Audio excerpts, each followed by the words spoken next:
You are towing a massive 14,000-pound camper down a steep and dangerous 6% mountain grade, trusting your machine. Suddenly, your dashboard goes dark. The engine cuts out entirely. You have zero throttle, zero power steering, and zero control. There was no mechanical warning. This breakdown is an intentional digital execution by your vehicle's own computer. The machine you assume you are driving has locked you out. Walking onto a lot today and paying $80,000 for a 2026 model means purchasing a corporate spy. Automakers and federal regulators have colluded to embed a digital surveillance network deep inside every new passenger vehicle. You are paying for a data harvesting terminal.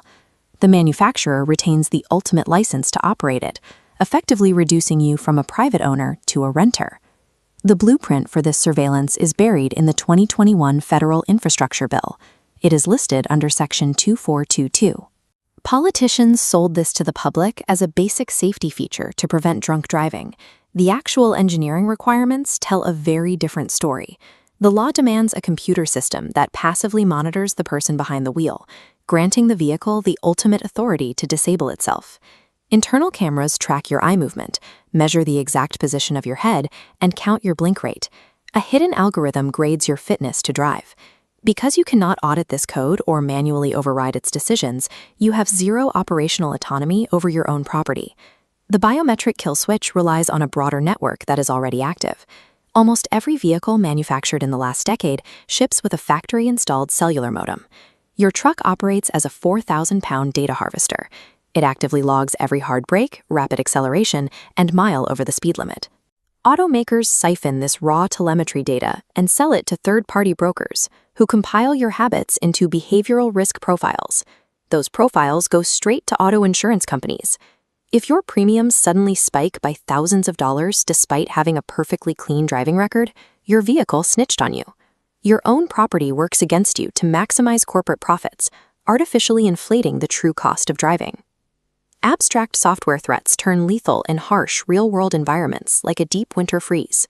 A poorly ventilated dashboard camera fogs up from the cabin heat. The system registers the blurry lens as an impaired driver and cuts the engine at 70 miles per hour. Or a computer glitch strikes when you are miles off the grid on a hunting trip. You are stranded in freezing temperatures with zero cell service to request a remote reset.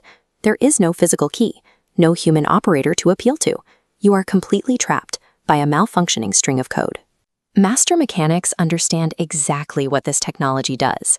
They are actively refusing to participate in the modern vehicle ecosystem.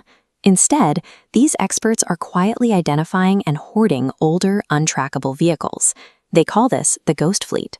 These trucks share one critical loophole: the physical absence of a factory-installed cellular modem. Without that specific hardware, it is mathematically impossible for anyone to remotely lock the ignition or push an over-the-air update to throttle the engine's horsepower. Complete data privacy and absolute physical driving safety are guaranteed only when your machine physically lacks the hardware to join a network. The resistance starts with trucks built in a very specific era.